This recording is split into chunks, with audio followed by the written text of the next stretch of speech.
Meus queridos e amados irmãos, ovelhas que o Senhor Jesus comprou para si mesmo com seu próprio sangue, eu vos saúdo com a graça e com a paz que vem da parte dele.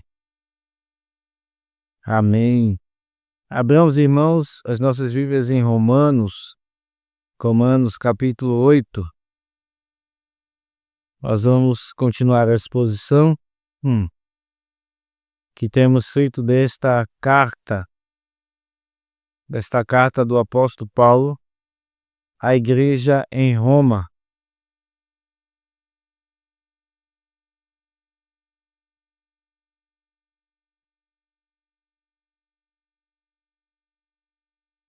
Romanos 8. Eu lerei versos 1 a 11, mas o texto de nossa pregação hoje serão os versos 5 a 11. Nós já pregamos versos 1 a 4 na última ocasião e agora iremos pregar versos 5 a 11.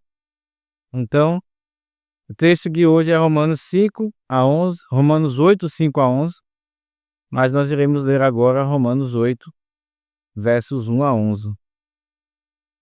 Eu peço que todos atentem de todo o coração, com todo entendimento, acompanhar a leitura da palavra do Senhor.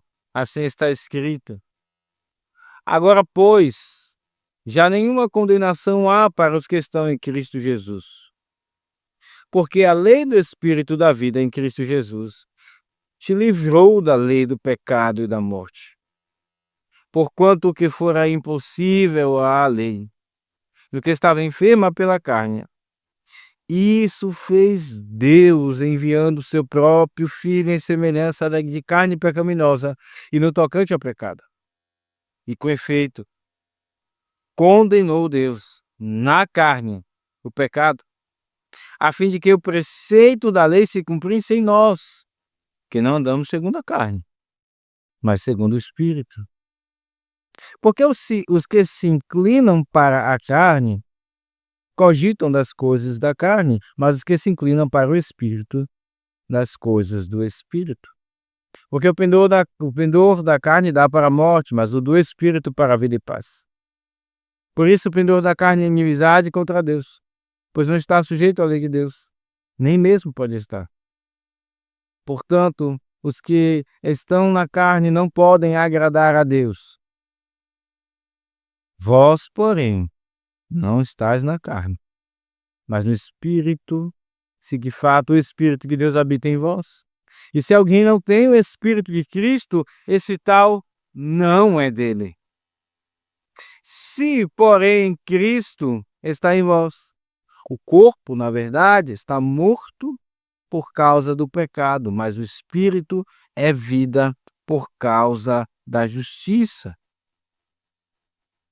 Se habita em vós o Espírito daquele que ressuscitou a Jesus dentre os mortos, esse mesmo que ressuscitou a Cristo Jesus dentre os mortos, vivificará também o vosso corpo mortal, por meio do seu Espírito que em vós habita. Amém. Amém. Vamos orar mais uma vez, irmãos. Deus Pai Todo-Poderoso, que esperança gloriosa temos nesse texto. Que palavras, ó Deus, animadoras. Que palavras, ó Senhor,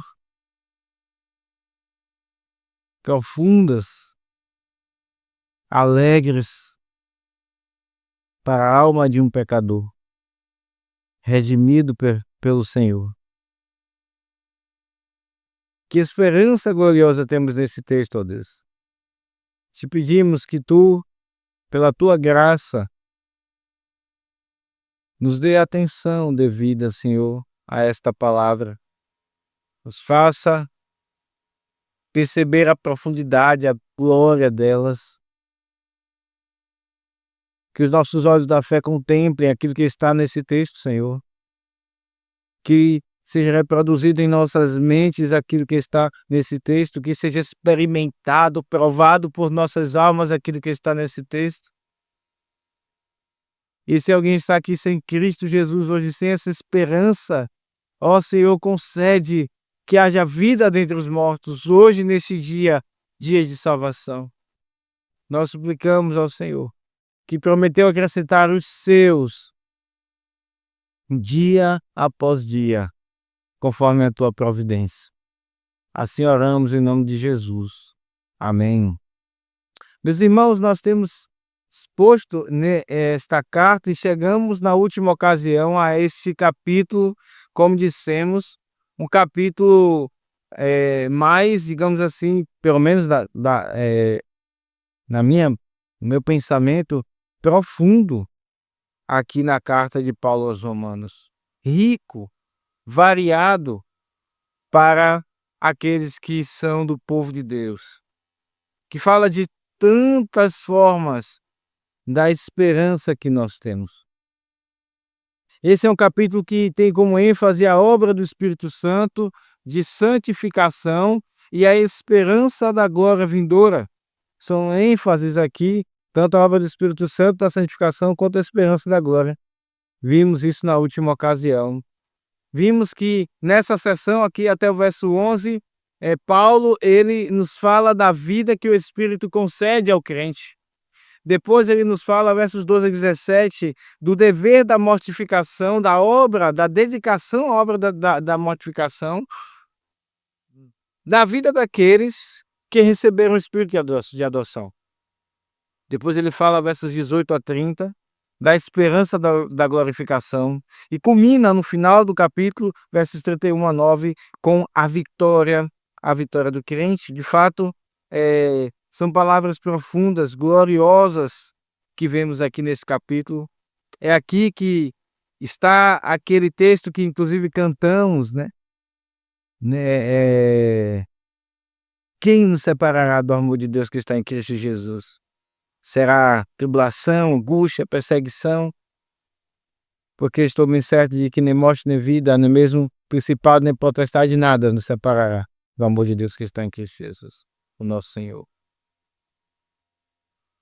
Então Paulo, tendo falado nos versos 1 a 4, que aqueles que são os alvos da obra do Espírito Santo, da obra do Senhor Jesus, eles,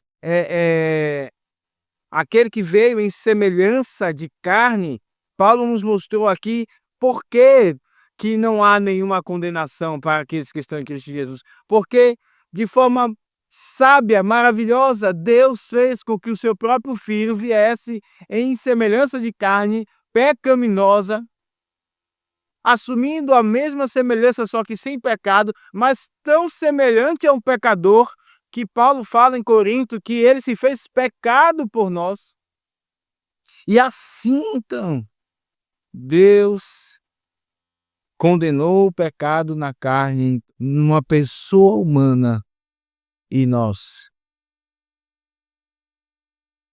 estamos livres, não temos mais condenação, nós que estamos em Cristo Jesus. Paulo fala na última parte, no versículo 4, que vimos na última ocasião, como que a finalidade foi que se cumprisse em nós o preceito da lei, ou seja, que tudo o que a lei requer de nós se cumprisse em nós, embora tendo Cristo trabalhado e não nós. Tudo que a lei clama de um homem é atribuído a nós, não porque fizemos alguma coisa, mas porque ele veio em semelhança de carne e viveu de forma perfeita. Mas Paulo dá uma informação importante, e ela nos será importante agora que iremos pregar esses versos 5 a 11. Ele diz no final do verso 4, veja, ele diz, e nós que não andamos segundo a carne, mas segundo o Espírito. Essa palavra andar, ela aparece muitas vezes no Novo Testamento. Ela é muito usada pelo apóstolo Paulo, inclusive. não andar no sentido literalista, ou seja, nos passos que alguém dá em direção a alguma coisa ou a alguém, mas andar no sentido da sua conduta. Quando a Escritura fala de andar, ela fala da vida aqui no Novo Testamento. É disso que ele está falando, da sua vida, dos seus hábitos, daquilo que está em seu coração. É isso que então Paulo está dizendo. Nós que não vivemos segundo a carne, no verso 4, mas vivemos segundo o Espírito. Vivemos segundo o Espírito. Os discípulos de Jesus foram inclusive acusados por não andar conforme a tradição dos anciãos, em Marcos 7, verso 5. Não viver conforme a tradição dos anciãos, mas conforme, obviamente, aquilo que Jesus ensinaram. Não ter hábitos conforme os anciãos, que criaram muitas vezes viver, mas segundo aquilo que Cristo ensinava, segundo a sua simplicidade e verdade, verdadeira santidade. Então, andar no Espírito é o andar da nova criatura, meus irmãos. É o viver da nova criatura. E agora ele amplia essa vida. Ele continua falando desta vida do Espírito. E aqui vemos que ele fala da vida atual do crente e também da esperança da vida futura. Nos versos 5 até o verso 9, Paulo nos fala que vida é essa. Ele amplia, explicando melhor, qualificando mais acerca dessa vida. A vida do crente, a vida atual do crente. E nos versos de número 10 e 11, ele nos mostra acerca da esperança da vida futura. Esses são os nossos dois pontos. Em primeiro lugar, a vida atual do crente. E em segundo lugar, a esperança da vida futura. Veja, volte seus olhos aí então para o verso de número 5. Começamos o sermão aqui falando da vida atual dos crentes. Porque os que se inclinam para a carne cogitam das coisas da carne, mas os que se inclinam para o Espírito das coisas do Espírito. Paulo nos fala então da vida atual do crente. E ao fazer isso, ele nos dá, é como se ele montasse diante de nós um quadro comparativo. E nós usamos quadros comparativos muitas vezes no nosso dia a dia. Seja em livros, seja fazendo eles de forma em papel, rabiscando ali, ou seja de forma mental. Nós fazemos quadros comparativos a todo momento. Quando vamos ao mercado, então, é um dos momentos que nós mais fazemos quadros comparativos da nossa mente. Comparamos qualidade, valor, o que mais vale a pena, a quantidade, vale mais a pena eu comprar algo que vem mais quantidade, mas eu ganho no valor, na quantidade mínima, digamos assim. Nós estamos comparando muitas coisas. E o que Paulo faz aqui é exatamente comparar aquele que vive em Cristo e aquele que não vive em Cristo. E a primeira qualidade que vemos aqui é que aquele que vive em Cristo, ele tem uma nova natureza. Veja, ele diz, porque os que se inclinam para a carne. Essa tradução, meus irmãos, se inclinam para a carne, ela nos ajuda, contudo, não tanto quanto o texto original aqui está falando. A ideia é porque os que vivem na carne, ou até mesmo aqueles que andam na carne, porque Paulo já falou também sobre andar na carne, é viver na carne. Porque aqueles que estão na carne, aqueles que vivem na carne, aqueles que vivem conforme os seus próprios pecados. Paulo nos diz então, aqueles que vivem na carne, aqueles que vivem no Espírito. Paulo afirmou sobre si,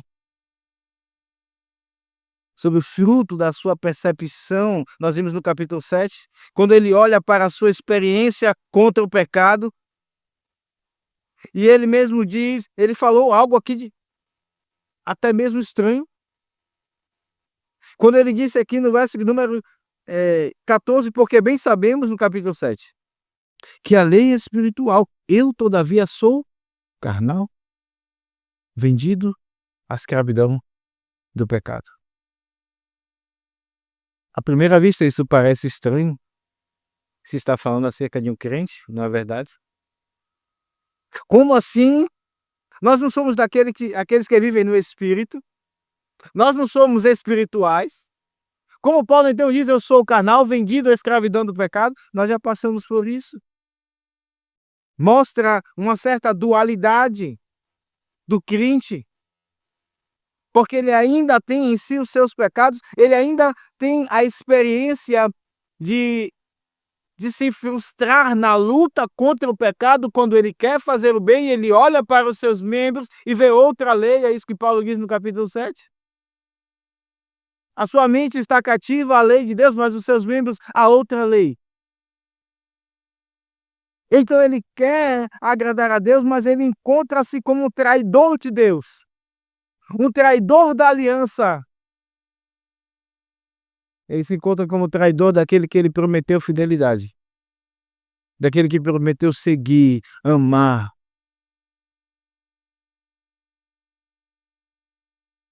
Irmãos, e nessa luta, é exatamente o momento em que muitos crentes podem afundar em tristeza profunda, inclusive sem perceber quem eles de fato são. Qual é a identidade deles?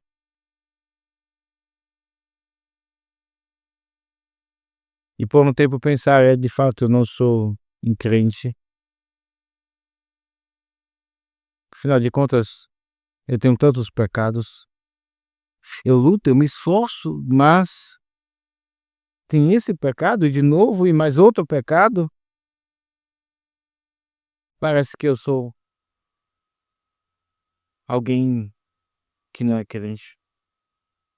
Depois desse capítulo 7 que Paulo mostra essa luta, nós já vimos que ele traz o capítulo 8 para, digamos assim, nos animar, para encorajar o crente, para trazer a esperança e a vida que o crente tem. É por isso que ele começou o capítulo 8 dizendo: agora, pois, já nenhuma condenação há para os que estão em Cristo Jesus. E agora ele traz a vida atual do crente, para mostrar quem de fato o crente é. Para o próprio crente, é como se ele colocasse um espelho diante de nós, dizendo: olhe-se quem você é. Você é alguém que vive no Espírito. Você é alguém que anda no Espírito.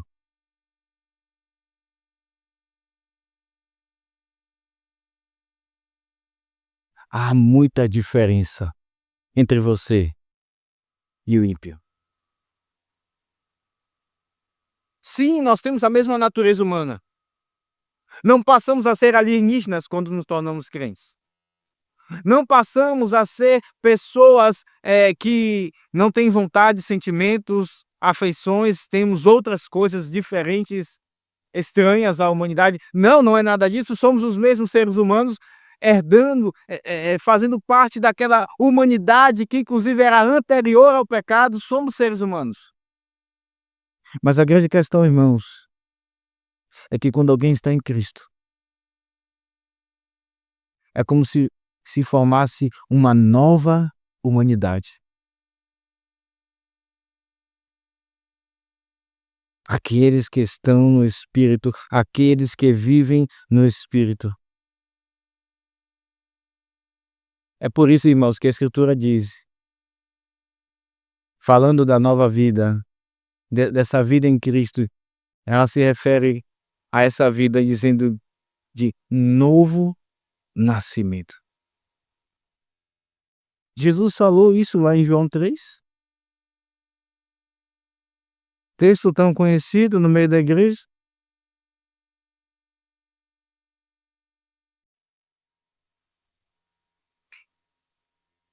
Ele mesmo diz, separando aqui para Nicodemos, Ele diz, verso 6, o que é nascido da carne é carne. O que é nascido do Espírito é Espírito. Os dois são seres humanos, mas são distintos. Quase que, digamos assim, essencialmente são distintos. E Jesus diz então no verso 7, não te admires de eu te dizer que importa-vos nascer de novo. A vida no Espírito, aquele que está em Cristo, nasceu de novo.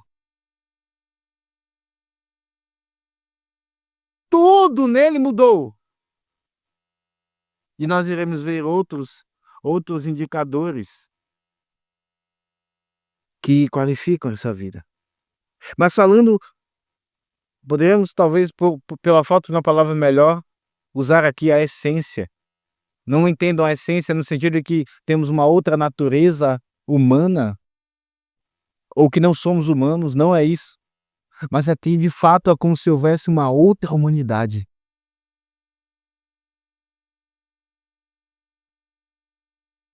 Aquele que é crente, então, irmãos, nasceu de novo. Paulo fala também sobre isso, já falou isso em Romanos 6, no verso 4, quando ele diz, fomos, pois, Romanos 6, 4, fomos, pois, sepultados com ele na morte pelo batismo, para que, como Cristo foi ressuscitado dentre os mortos pela glória do Pai, assim também andemos nós em novidade de vida. Não é uma melhoração, mas é uma nova vida. Paulo está lembrando isso aos irmãos romanos. Assim como ele precisava se lembrar dessas verdades, que ele nasceu de novo.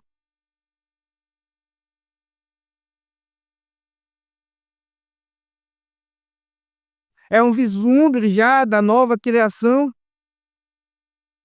Paulo fala isso também lá em 2 Coríntios 5,17, se alguém está em Cristo, é nova criatura ou nova criação. As coisas antigas já passaram, eis que se fizeram novas. Em Filipenses, capítulo 1, verso 6, Paulo diz, estou plenamente certo de que aquele que começou boa obra em vós há de completá-la até o dia de Cristo Jesus. Já expusemos esse texto aqui, quando Paulo nos faz lembrar que essa obra é a obra do novo nascimento, e ele diz essa é a boa obra, e nos faz lembrar de Gênesis, quando Deus olhou para toda a criação, inclusive com o homem, e diz o texto, e eis que era tudo muito bom.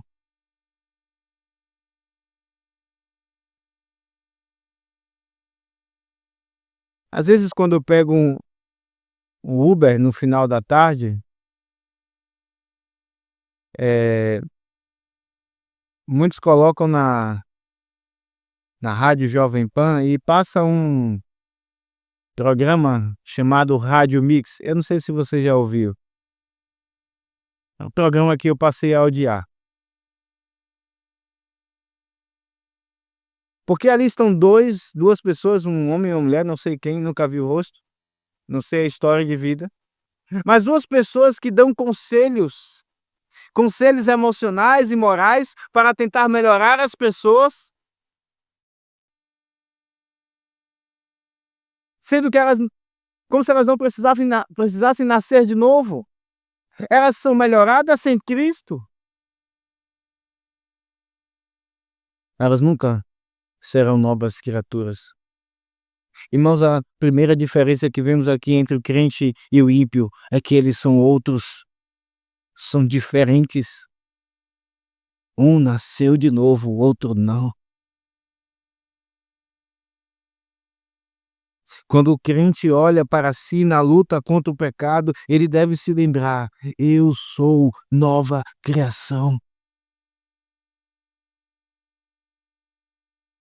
Eu nasci de novo em Cristo. Paulo fala isso aqui no verso 5. Os que se inclinam, aqueles que vivem na carne, aqueles que vivem para o Espírito. Essa é a primeira diferença dessa vida atual do crente, mas ele passa uma segunda qualidade. A mentalidade, poderíamos assim dizer, veja, ele diz assim, Os que se inclinam para a carne, ou os que vivem na carne, cogitam, pensam das coisas da carne, mas os que se inclinam para o Espírito, das coisas do Espírito. Essa palavra cogitar aqui, meus irmãos, traduzida por cogitar, ela no original é uma palavra muito ampla. E não existe uma palavra na nossa língua que traduza completamente essa palavra. É a mesma raiz lá daquela de Filipenses. Quando diz Paulo, tendes, só que lá é diferente traduzido. Tendes em vós o mesmo sentimento que houve em Cristo Jesus. Abarca tudo. É o que nós pensamos, é o que nós sentimos e é o que nós fazemos. Por isso aqui poderíamos falar de mentalidade. Um teólogo chamado Turrentini fala de uma forma que nós podemos entender. Ele diz que essa palavra significa não só pensar ou entender e atentar para alguma coisa, mas significa mentalizar algo, valorizar isso em seu coração e ter grande deleite nisso. É isso que significa aquilo que é traduzido aqui por cogitar. Aqueles que são crentes têm uma outra mentalidade.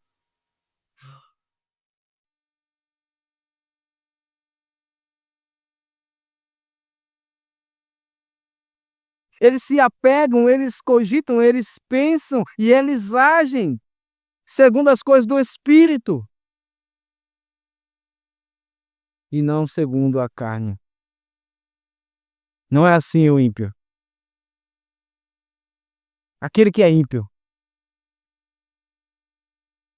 a sua mentalidade carnal está envolvida em tudo. Vá para a legislação do país. Vá para as legislações, os códigos de conduta das instituições. E você verá, muitas vezes, leis que não são morais. Há muitas leis em nosso país. Há muitas atitudes em nosso país que são até legais, mas elas são imorais. Elas são embasadas pela lei, mas elas são contrárias à lei de Deus. Por causa da mentalidade carnal do ímpio. Essa mentalidade dele está em tudo, está na forma com que ele se casa, se relaciona. Veja, se criou aquilo que é chamado de união estável.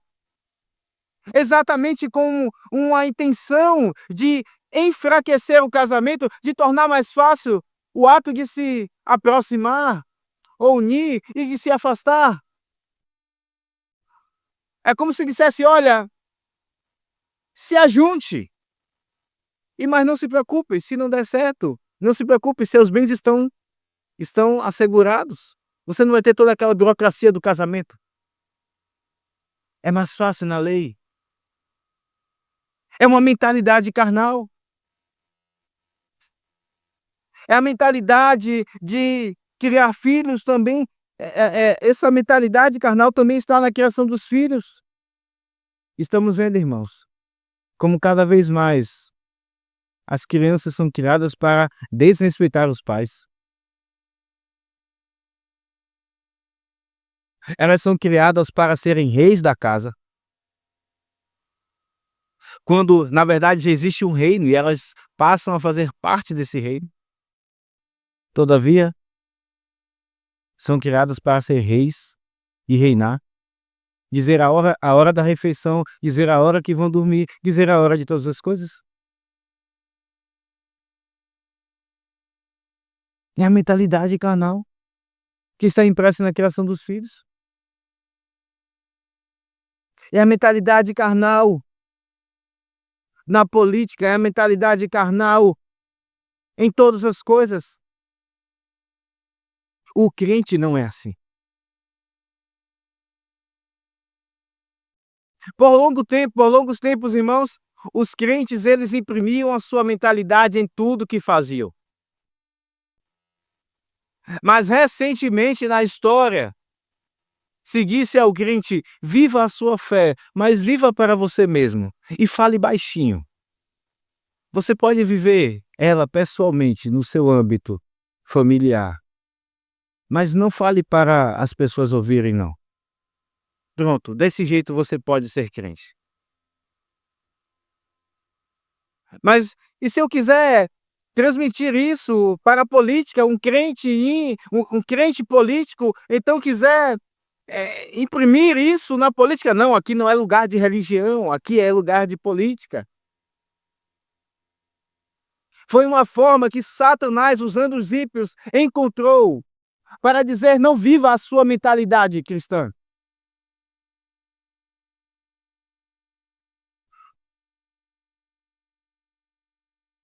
Aqui no condomínio não, calma, viva a sua religião no seu apartamento, na sua casa.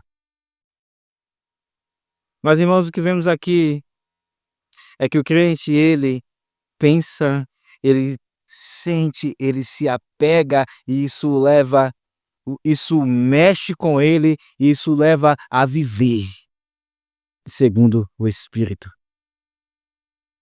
Segundo o Espírito. O ímpio não, ele cogita das coisas da carne. Ele cogita das coisas da carne. Aquilo que de uns anos para cá ficou conhecido como cosmovisão. A forma de você enxergar o mundo. Diz respeito a tudo. O crente, ele vê tudo de forma espiritual. O ímpio, ele vê tudo de forma carnal. E como isso também anima o crente quando ele se compara com o ímpio e quando ele olha para si na luta contra o pecado. Porque apesar de ele cair em pecado, ele pode ver em si a cosmovisão cristã funcionando. Ele pode ver em si uma mentalidade espiritual funcionando. Ele pode ver planos em todas as áreas de sua vida para agradar a Deus. E isso deve alegrá-lo. Isso deve dizer para ele: você é nova criatura. Olhe, você cai em pecado. Sim, mas você é alguém que pensa e cogita das coisas do Espírito.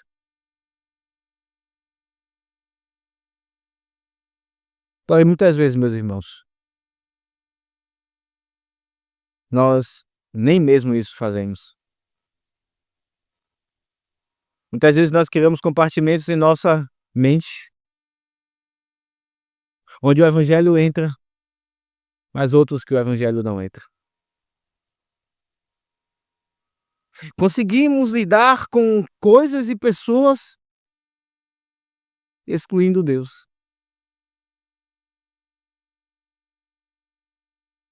Nos entregamos à resistência carnal que habita em nós. Cedendo ao pecado que diz: não, é muito difícil isso, você vai criar problema. É melhor não. Te aquieta. Você vai ser a pessoa chata, problemática. E nós cedemos, irmãos, ao mundo que habita em nós, muitas vezes. No trabalho isso acontece, não é verdade? No trabalho isso acontece muitas vezes. Ficamos no nosso medíocre lugar, quando deveríamos ser luzeiros.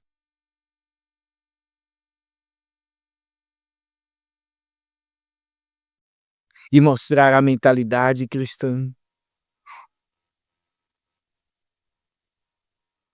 Os adventistas, não tendo a cosmovisão cristã, porque não compartilham da mesma fé que nós, eles aprenderam que que tudo aquilo que eles fazem tem que ser de acordo com a fé deles. E eles labutaram, inclusive juridicamente, pelo direito de fazer provas de vestibular, não no sábado, mas no domingo. Conseguiram. Nós, de forma muitas vezes desleixadas, não guardamos o dia do Senhor. Não nos preparamos para comprar coisas antes, mas deixamos para comprar no dia do Senhor. Estamos só tão acostumados, é só ir ali e vamos e compramos.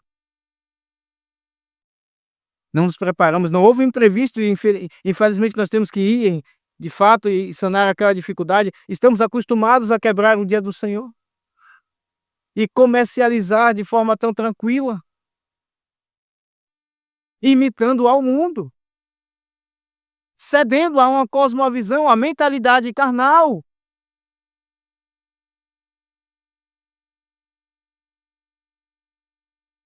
Nos entregamos a jogos de futebol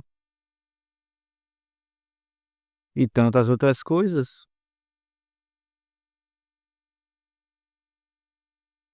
Enquanto o adventista, que não compartilha da mesma fé que nós, lutou na justiça para viver a sua fé. Que vergonha para nós.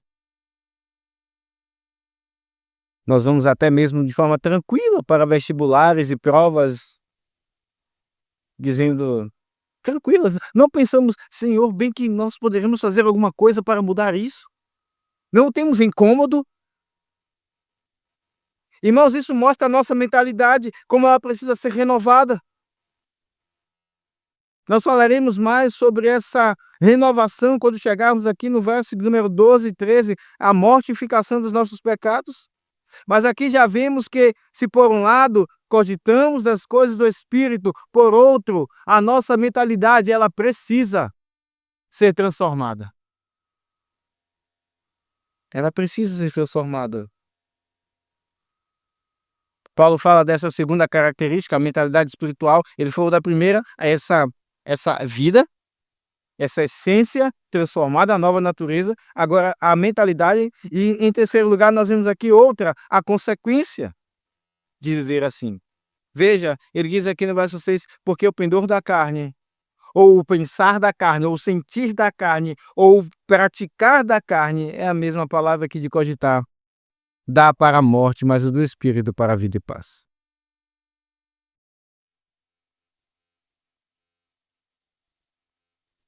Há consequências.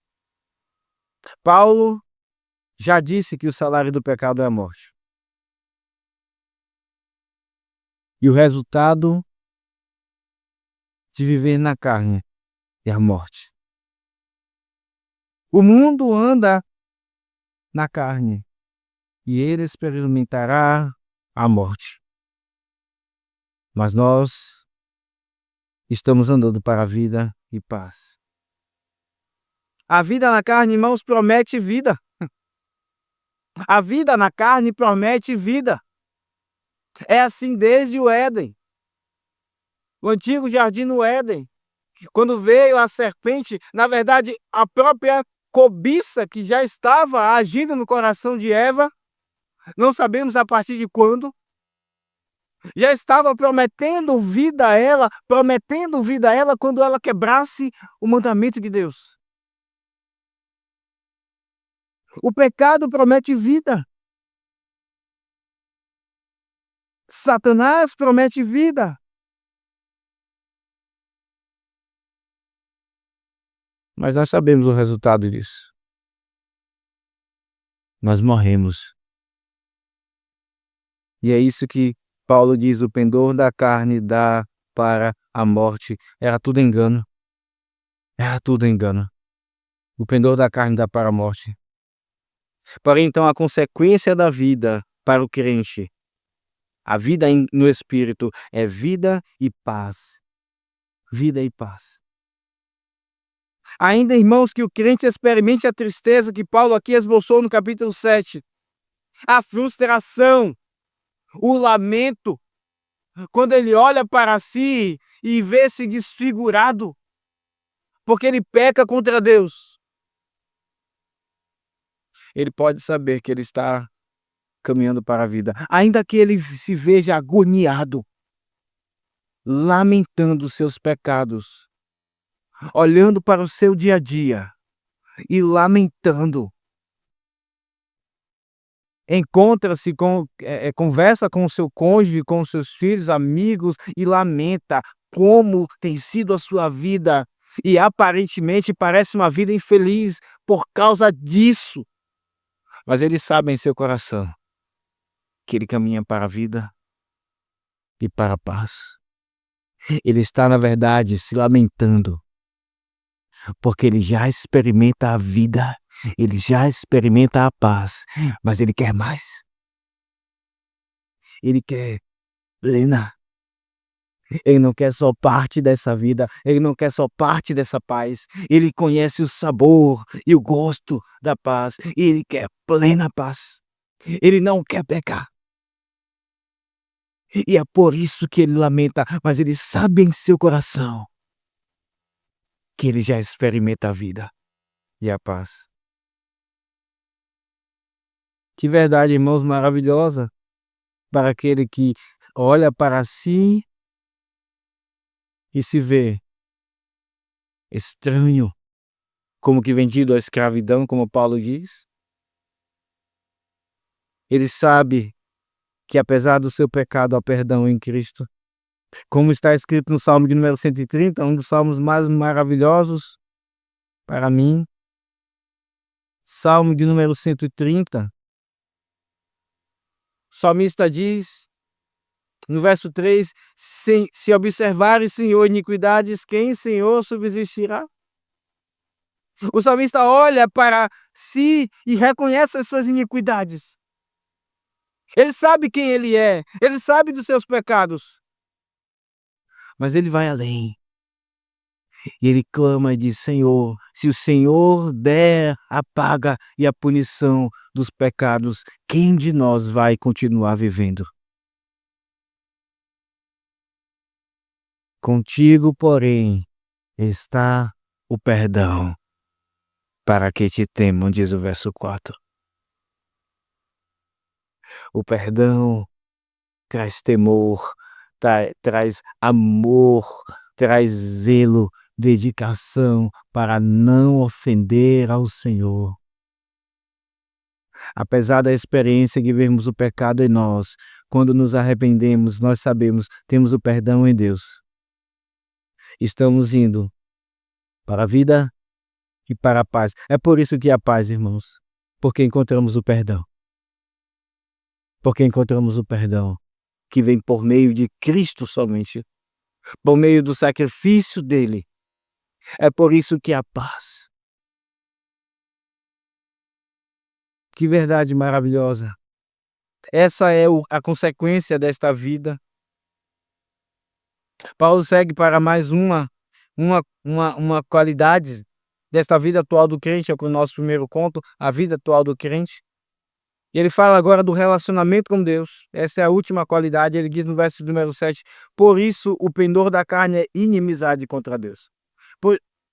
Pois não está sujeito à lei de Deus, nem mesmo pode estar.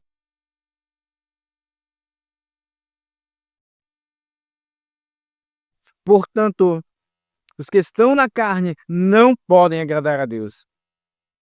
Vós, porém, não estás na carne, mas no Espírito.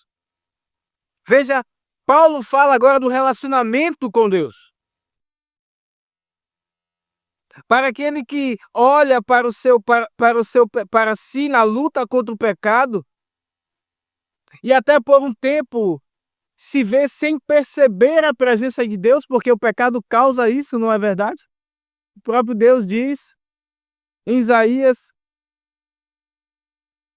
o braço do Senhor não está encurtado, seus ouvidos não estão surdos, mas são os vossos pecados que produzem separação entre vós e o vosso Deus. O pecado causa isso, separação, falta da percepção da presença de Deus. Ouvimos a palavra, mas parece que não é a palavra de Deus. Sabemos, é Deus quem está falando, mas rios de águas preciosas jorram, inclusive no culto. Desde o início do culto, irmãos, desde a primeira leitura, a leitura de convocação, coisas preciosas estão sendo faladas, profundas, ricas, mas o pecado faz com que nós não percebamos, com que seja algo normal, sem poder para nós. E por um tempo nós então olhamos para nós e dizemos: pronto, onde está Deus? Então o texto nos lembra que nós temos um relacionamento com Ele. E encontramos o perdão e mais uma vez o relacionamento ele é intensificado. E ele diz: pendor da carne é inimizade contra Deus, não está sujeito à lei de Deus, é mesmo onde está. Ou seja, quando ele diz no verso 9, vós porém não estáis na carne, ele está dizendo também que vocês que pendem para o Espírito, vocês são amigos de Deus, vocês estão sujeitos à lei de Deus, submissos à lei de Deus. Quando vocês ouvem a lei de Deus, então, ela é então para vocês a lei de fato das suas vidas. O relacionamento de vocês para com Deus é que vocês querem agradar a Deus. E não é isso que está no coração do crente. Ele quer agradar o seu Deus. Responda para si mesmo agora. Não é isso que você, cristão, quer, mas quer agradar ao seu Deus? Saber em sua alma que Ele está feliz contigo. Muito mais do que os nossos cônjuges felizes conosco, muito mais do que os nossos filhos ou pais felizes conosco, muito mais do que qualquer pessoa feliz conosco, aquilo que mais alegra o nosso coração é saber que Deus está feliz comigo, contente comigo. É que eu tenho agradado a Ele, é que eu tenho andado no caminho e isso tem alegrado a Deus.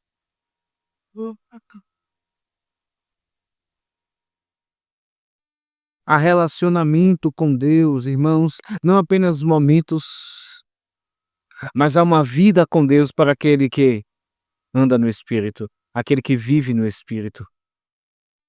Não apenas um encontro no culto, no domingo, veio, ponto, bateu, ponto, mas um relacionamento. Nós que casamos e que também construímos amizade, sabemos o que é isso. O que é um relacionamento implica em conhecer e se dar a conhecer.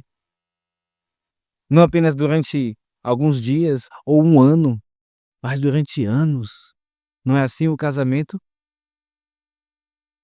Anos e anos, e vamos conhecendo os nossos cônjuges.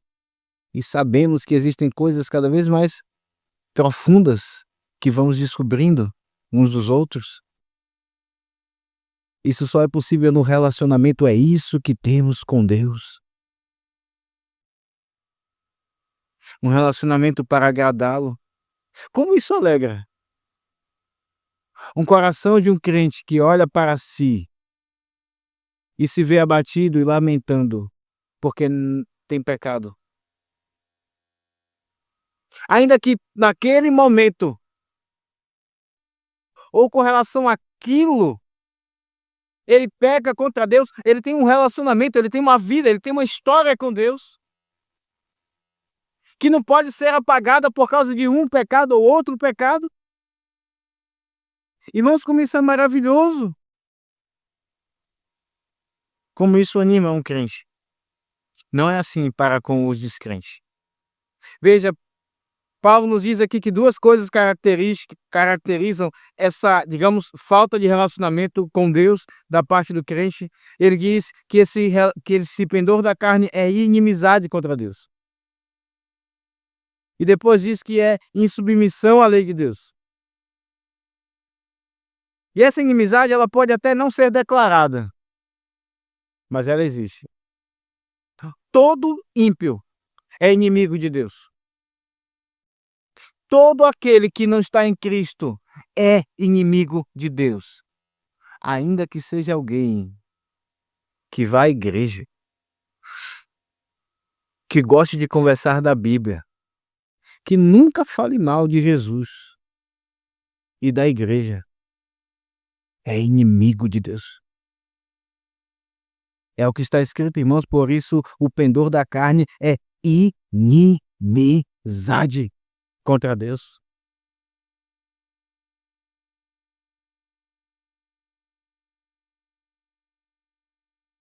A Escritura nos diz que, lá em Tiago, que aquele que for amigo do mundo será inimigo de Deus. E o ímpio ama o mundo, se amiga com o mundo. Na verdade, ele faz parte do mundo. Ele respira o mundo. Por isso, então, Deus diz: pois então vá para o mundo, você não é meu amigo. Eu não tenho nada contigo. Você quer amar o mundo? Vá. Mas saiba, você será meu inimigo. O pendor da carne é inimizade contra Deus. Mas há uma segunda característica que diz: pois não está sujeito à lei de Deus. Há uma insubmissão contra a lei de Deus, uma inclinação para quebrá-la. Naqueles dias, meus irmãos, os imperadores conquistavam territórios, conquistavam povos, guerreiros, com seus escudos e espadas, entravam nas terras, nas casas, e então venciam os povos, mas eles davam opção: se submetam às leis do império e vocês poderão viver tranquilos. Paguem os impostos e tudo bem. Se submetam à lei e vocês continuarão vivos. Ou então serão declarados rebeldes e inimigos do rei, do império. Naquele dia isso era muito comum acontecer.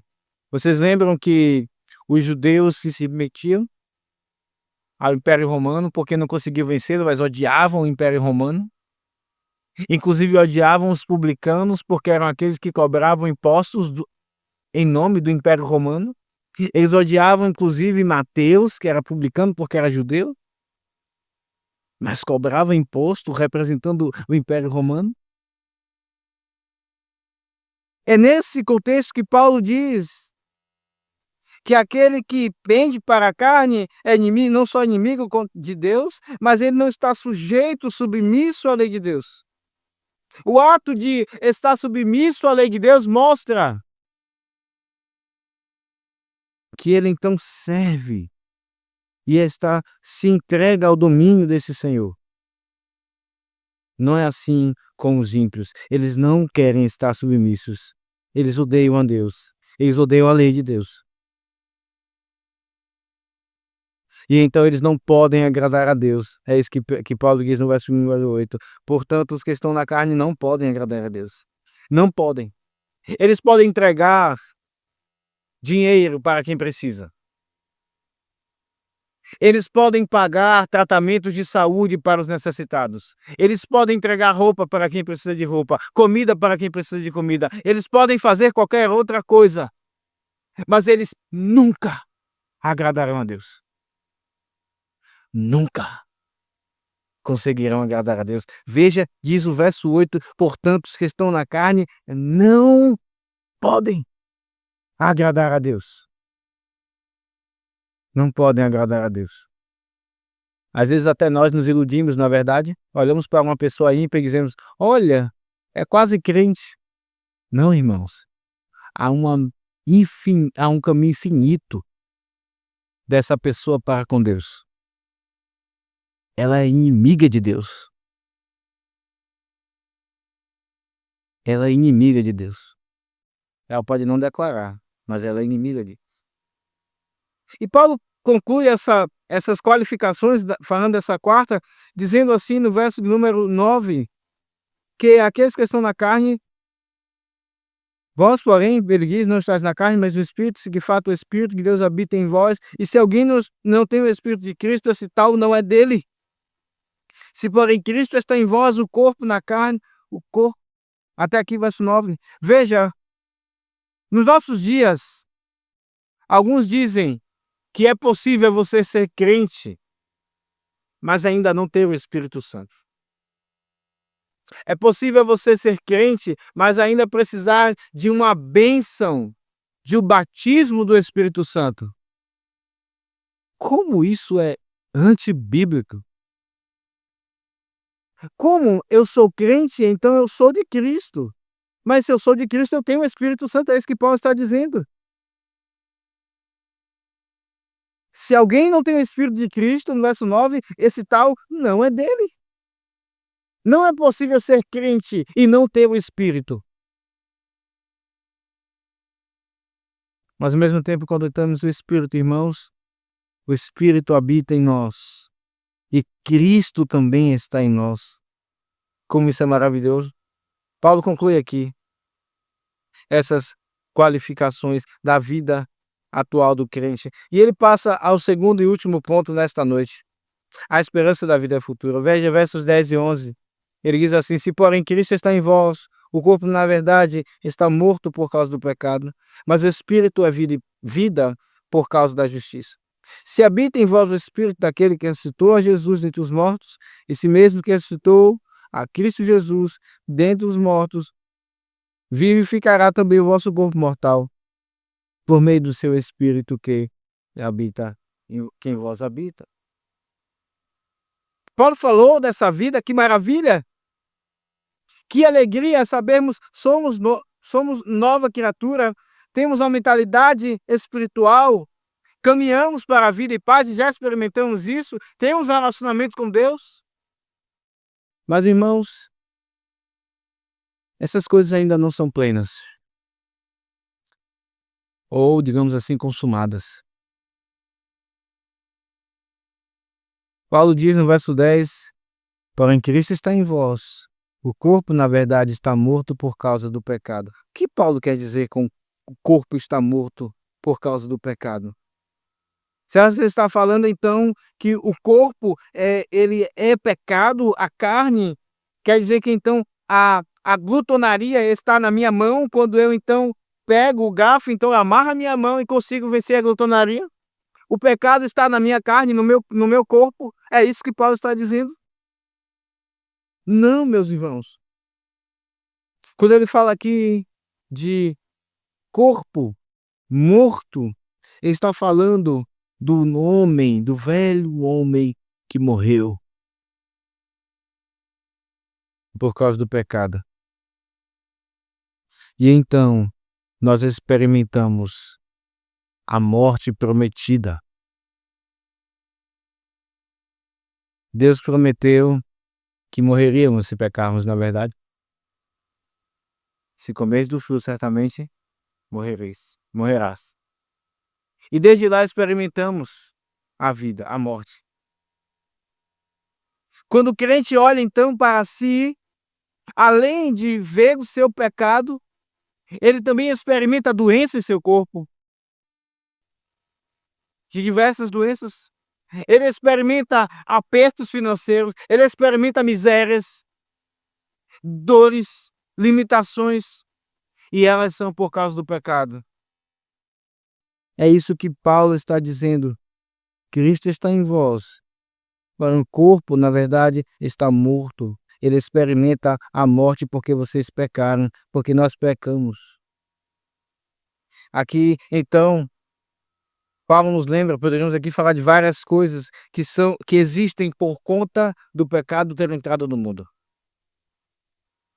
Paulo nos lembra, então, que ainda iríamos experimentar misérias neste mundo. Já estamos em Cristo, já vivemos nele, já estamos no caminho da vida e da paz. Mas neste mundo experimentaremos misérias, dores, aflições. Porque Deus prometeu isso. Mas Paulo segue para a esperança, no verso 11, ele diz: se habita em vós o Espírito daquele que ressuscitou a Jesus dentre os mortos. Esse mesmo que ressuscitou a Cristo Jesus dentre os mortos, vivificará também o vosso corpo mortal, por meio do seu Espírito que habita em vós. Vocês gemem por causa desses sofrimentos, agora.